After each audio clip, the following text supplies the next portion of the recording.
पे जो परिस्थिति है उस पर मैं चर्चा करूंगा। आने वाले 2 दिन में क्या स्थिति है, आगे हम लोग कैसी तैयारी कर रहे हैं और कैसे पब्लिक पार्टिसिपेशन से, जन सहभागिता से कितना मदद मिल रहा है इसको हैंडल करने में। उस पर आने से पहले 2 मिनट में जरूर ये जो आप देख रहे हैं कि मैं भी आपके सामने मास्क लगा के बैठा हुआ और ये लगाने का वजह आप समझ रहे हैं कि हम सब लोग रिलैक्स वाले मूड में चले। जैसे ही लॉकडाउन खत्म हो तो लगा कि बिल्कुल सब कुछ नॉर्मल हो गया और कोरोना खत्म हो गया। ये करेक्ट नहीं है। अभी भी कोरोना की स्थिति वैसे ही है जो पहले थी। लॉकडाउन खत्म करने के समय जब खत्म किया गया था तो ये बात बिल्कुल स्पष्ट की गई थी कि वह सोशल डिस्टेंसिंग और मास्क लगा के लोग रहेंगे, अपना सुरक्षा रखेंगे। तो पीछे हम लोग गए थे बाहर, देखे कि 90% 95% लोग अभी भी मास्क नहीं लगाते हैं या उनको ख्याल नहीं रहता है कि कैसे प्रिकॉशन रखें। और इसीलिए पटना में आपको पता है, इसी वजह से फिर 1 वीक के लिए लॉकडाउन कर दिया गया। बड़ा विनम्र निवेदन है कि भाई जब तक इसका वैक्सीन नहीं आता है, जब तक इसका सॉल्यूशन नहीं आता, तब तक जो प्रिकॉशन है, नहीं तो स्थिति बहुत ही भयावह हो जाएगी। आप देख रहे हैं कि डेली नंबर कितना बढ़ रहा है और इसका कोई उपाय नहीं है। उपाय वही निकला है दुनिया भर का, कोई ये बिहार और देश की बात नहीं है। बिहार सरकार ने और मुख्यमंत्री ने जितना मॉनिटर किया चीजों को, आज भी 3 महीना से चीजें बहुत कंट्रोल में करके रखा है। लेकिन अब जो देख रहे हैं स्थिति, जिस तरह से लोग कैजुअल हो गए हैं, वो अच्छी बात नहीं है। अभी मुझे किसी ने फोन किया पीछे दरभंगा से, और उनका पैरवी ये था, मुझे आश्चर्य भी लगा। उनका दुकान पुलिस ने बंद कर दिया है क्योंकि वो मास्क नहीं लगाए हुए, तो मैं पुलिस को फोन करूं। अब आप बताइए, हमारी सुरक्षा के लिए मास्क लगाने के लिए बोला जा रहा है, परिवार की सुरक्षा के लिए बोला जा रहा है, जो लोग आपके आसपास हैं उनके लिए बोला जा रहा है, आपके खुद जान के लिए बोला जा रहा है। मुझे किसी ने दिल्ली से फोन किया कि दिल्ली में जो सुप्रीम कोर्ट है, किसी को अगर फांसी की सजा हो जाए तो रात में लोग खुलवाता है जान बचाने के लिए। तो खुद जान पे आ पड़ी है, उसमें बेसिक प्रिकॉशन रखना, यही बात बोला गया है। अब उसमें अगर हम लोग सचेत नहीं रहते हैं तो आगे स्थिति ठीक नहीं रहेगी। मेरा तो विनम्र निवेदन है कि भाई जो सोशल डिस्टेंसिंग, मैं आपसे बात करने के लिए आ रहा था।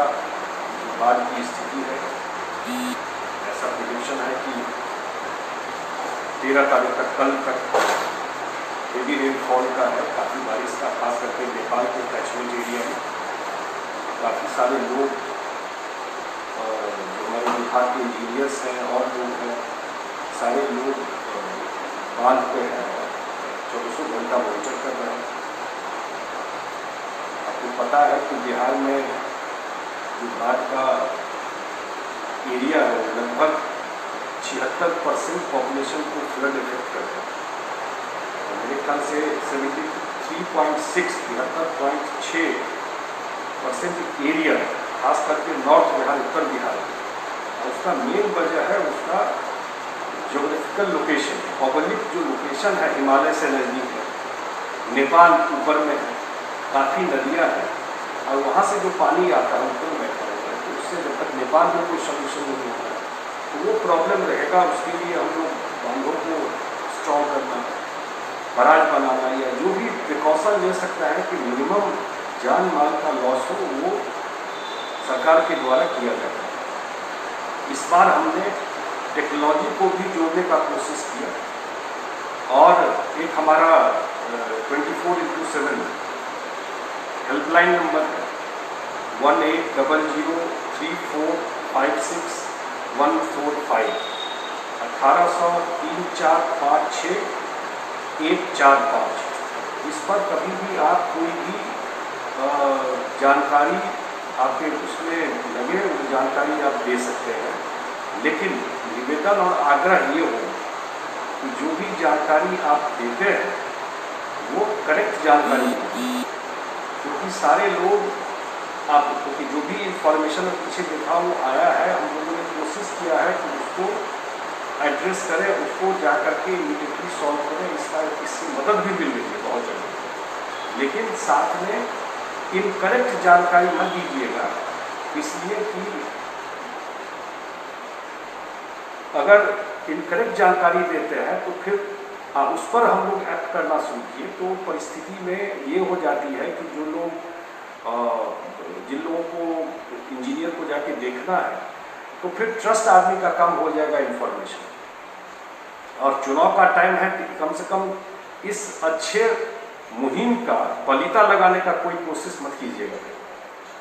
ये इसी में मैंने देखा है वो लोग जो करेक्ट नहीं था वो इनकरेक्ट जानकारी देने का कोशिश की। ये काम कम से कम इस इशू पर मत कीजिएगा। और राजनीति करने के लिए और बहुत तरीका है, लेकिन ये जो एक काम हम लोग शुरू किए हैं कि जो हमारा एक हैश टैग है जो ट्विटर पे है हेलो WRD, और जो मैंने आपको बताया कि ये पहली बार टेक्नोलॉजी को हम लोग यूज करके कोशिश कर रहे हैं और इसका हमको बड़ा एडवांटेज मिल रहा है कि बहुत सारे लोग पार्टिसिपेट करके इसमें जानकारी भी दे रहे हैं। और इसका फ़ायदा ये हो रहा है कि हम लोग इमीडिएटली, क्योंकि आपको पता है कि लंबा इम्पैक्टमेंट है, हर एक जगह आदमी खड़ा नहीं हो सकता, तो बहुत सारे लोग जो गांव से भी है या उस एरिया के हैं वो जानकारी दे देते हैं। अब ये जो हम लोगों ने किया है इसका इमीडिएट फ़ायदा दिखाई पड़ना शुरू हुआ है। आपको पता है कि जब हम लोगों ने फ्लड फाइटिंग का काम नॉर्मली 14-15 जनवरी के बाद शुरू होता है, और जब मार्च में लॉकडाउन हो, उस लॉकडाउन वाली स्थिति में वही पीक टाइम था हमारा काम का। 389 जो एंटी रोलिंग का काम पूरे बिहार में करना था। बहुत सारा मटेरियल जो है, क्योंकि ये सब बात जानकारी बहुत रहती नहीं, बहुत सारा मटेरियल जो बाहर के फैक्ट्री से आता है, जियो बैग है, नायलन क्रेट, बहुत सारा चीज आता है फैक्ट्री मतलब बाहर से, और सारे जगह ट्रकों का मूवमेंट बंद, रोड बंद। और हम लोगों को इतना बड़ा चैलेंज था डिपार्टमेंट के लिए, जो कैसे, और न मजदूर न कुछ, कैसे ये काम, रोड रुक सकता है, बिजली का काम रुक सकता है, लेकिन जो फ्लड फाइटिंग का, जो बाढ़ से सुरक्षा के लिए काम करना है, वो काम नहीं रुक सकता था, वो तो टाइम पे पूरा होना था। हमारे विभाग के सचिव ने विभिन्न जगहों पर जहां से सामान आता है, छत्तीसगढ़, हरियाणा, दिल्ली, सब जगह फैक्ट्री भी बंद था, उन फैक्ट्रियों से बात करके फैक्ट्री को खुलवा कर कैसे वहां से सामान आएगा, कैसे बिहार में उस जगह पे पहुंचेगा, सारा एफर्ट करके तब विभाग ने फ्लड फाइटिंग का काम किया। नॉर्मल टाइम नहीं था, तब हम लोगों ने फ्लड फाइटिंग का काम कंप्लीट किया, सारा काम कंप्लीट किया। इस लॉकडाउन में भी सोशल डिस्टेंसिंग मेंटेन करते हुए मैं विभाग के इंजीनियरों को और पदाधिकारियों को धन्यवाद दूंगा कि इस मुश्किल टाइम में जिस हिसाब से काम किया, और अभी भी फील्ड में रह करके जो काम कर रहे हैं। और मैं रात में भी बहुत लोगों से बात कर रहा था, मैं कल रात में 12 बजे तक बात किया हूँ कि जो हमारे सारे लोग जो बांध पर जो हमारे इंजीनियर हैं सब लोग अपडेट देते हैं। उस परिस्थिति में हम लोगों ने काम किया है। मैं एक ही आग्रह आप लोगों से करूँगा कि हम लोग जो, और मुख्यमंत्री जी पर्सनली सारे चीज़ों पर नज़र रख रहे हैं। कल शाम में भी उनका था कि भाई जहाँ लगे कि ज़्यादा बारिश और ज़्यादा पानी आने की संभावना है तो लोगों को वहाँ से शिफ्ट कराने का के लिए जगह आइडेंटिफाई और तैयारी पूरी रहे। वो इतना माइन्यूट डिटेल में गए कि देख लीजिए सब जगह जहाँ व्यवस्था हो लोगों को रहने का और खाने का, अगर पानी ज़्यादा है, आपको पता है कि बांध के अंदर भी बहुत सारे लोग रहते हैं। और कल भी शाम में सुपौल में, कुछ जगह मधुबनी में, आपको मोतिहारी में बहुत जगह जो इस तरह का जहाँ ज़्यादा पानी आने की पॉसिबिलिटी थी, कुछ लोगों को शिफ्ट भी किया गया और कुछ जगह कम्युनिटी किचन भी शुरू किया गया। तो आने वाले 1-2 महीने में हमारे जो विभाग के सारे इंजीनियर हैं, सारे लोग अलर्ट और एक्टिव रहेंगे। मैं आप लोगों से एक ही निवेदन करूंगा कि भाई जो सूचना मिले, जो मैंने नंबर बताया है वो पब्लिसाइज भी है, जरूर जानकारी दीजिए। हम लोग कोशिश करते हैं, ऐसा नहीं है कि जो जानकारी हमारे पास आता है, हो सकता है हमने स्पॉट न की हो, लेकिन एक एक जानकारी को हम लोग देखते हैं और उस पर तुरंत कार्रवाई करते हैं। इमीडिएटली हम लोग उस पर एक्शन लेते हैं। आपको आने वाले टाइम में कोई भी सूचना कहीं भी कोई मिलता है तो इमीडिएटली हम लोगों को जो भी सिस्टम है उसमें आप जानकारी जरूर दीजिए। हम लोग उस पर कोशिश करेंगे और कोशिश करेंगे कि इस बात को, कि ये तो नेचर का है, अपने हाथ में है नहीं, लेकिन जो हम लोग सरकार कर सकती है वो सारा काम हम लोग जरूर प्रयास कर रहे हैं कि इस बार टेक्नोलॉजी और ग्राउंड पर काम करके चीज़ों को जितना मिनिमाइज किया जा सकता है इस परिस्थिति को। और मैंने बताया आज और कल खास करके नॉर्थ बिहार में जो कमला है, जो कोसी है, तो इवन गंडक में, नेपाल के कैचमेंट में हेवी रेन का फोरकास्ट है और काफ़ी बारिश होने की संभावना है। ऐसे लोग जो बांध के अंदर में हैं उनको थोड़ा खतरा लगता है, उनके लिए सरकार ने तैयारी की हुई है और उनको सुरक्षित जगहों पर ले जाना। साथ में बांध पे हमारे सारे इंजीनियर अगले 3 दिन तक 24 घंटा वहाँ पर रहेंगे, एक चीज़ को देखना है। हम लोग भी लगातार चीज़ों को मॉनिटर कर रहे हैं और आप लोगों को भी सूचना मिले, कोई जानकारी मिले तो ज़रूर बताइएगा। आने वाले टाइम में निश्चित रूप से हम लोग, क्योंकि ये तो अभी जस्ट शुरू हुआ है और आपको पता है सितंबर तक बारिश का मौसम रहता है और हम लोग कोशिश करेंगे कि जहाँ से जो मैंने कहा कि इनिशिएटिव और जो भी जानकारी और इन्फॉर्मेशन मिलेगा उसको दुरुस्त करने का। कुछ साथी मुझे मेल करते हैं, कुछ जानकारी इन्फॉर्मेशन देते हैं, लिखते हैं कि परमानेंट सॉल्यूशन क्यों नहीं होता है बाढ़ का। तो लंबी बात हो जाएगी। परमानेंट सॉल्यूशन बिल्कुल अगर बिहार सरकार के हाथ में हो तो कोई भी सरकार नहीं चाहेगी कि अपनी जनता के जान माल का नुकसान हो और इतना डैमेज हो, क्योंकि ये लार्जली मैंने बताया कि नेपाल के साइड से आता है और जब तक वहाँ पर जो सॉल्यूशन है, जो भारत सरकार और नेपाल सरकार का संधि है, उस पर कार्रवाई नहीं होती है। जो आपको पता है वहाँ पर अभी तक DPR भी नेपाल सरकार नहीं बनाई है या मदद नहीं कर पा रही है। वजह जो भी, जब तक वहाँ पर चीज़ों को सॉर्ट आउट नहीं होता है इसका परमानेंट सॉल्यूशन नहीं हो पाएगा। जहाँ तक बिहार की सरकार की बात है, निश्चित रूप से आने वाले टाइम में हम लोग कोशिश करेंगे कि इसको जितना हम लोगों ने मिनिमाइज करने का कोशिश किया है। अब इस आपको पता है कि आपदा के समय में मुख्यमंत्री जी का बिल्कुल ये है कि अगर पहला अधिकार आपदा पीड़ितों का है तो उसी मंत्र पे चलते हुए हम लोग कोशिश कर रहे हैं कि जो कोरोना के टाइम में भी CM या विभाग पूरा मॉनिटर कर रहा था कि जो फ्लड फाइटिंग का काम है टाइम पे पूरा हो जाए। और आने वाले टाइम में हम लोग जो समय है अगला 2 महीना, निश्चित रूप से पूरा विभाग अलर्ट रहेगा और कोशिश करेगा कि जितना हम लोग सुरक्षित रख सकता है बात से, उसको सुरक्षित रखने के लिए अभी जो बातचीत हो रही है आपसे, जो लोग भी इस पर कमेंट किए होंगे इस कार्यक्रम के बाद, निश्चित रूप से मैं हर एक कमेंट को पढ़ के जो जरूरी और उचित कार्रवाई है वो हम लोग करेंगे।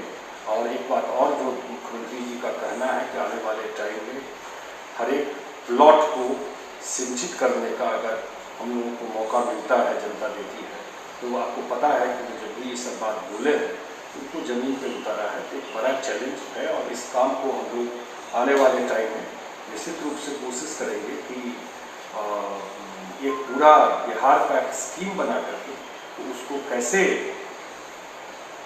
और अगर ये एक्चुअल में अगर ये हो गया तो 3 से 4 फसल तक बिहार में हो जाएगा।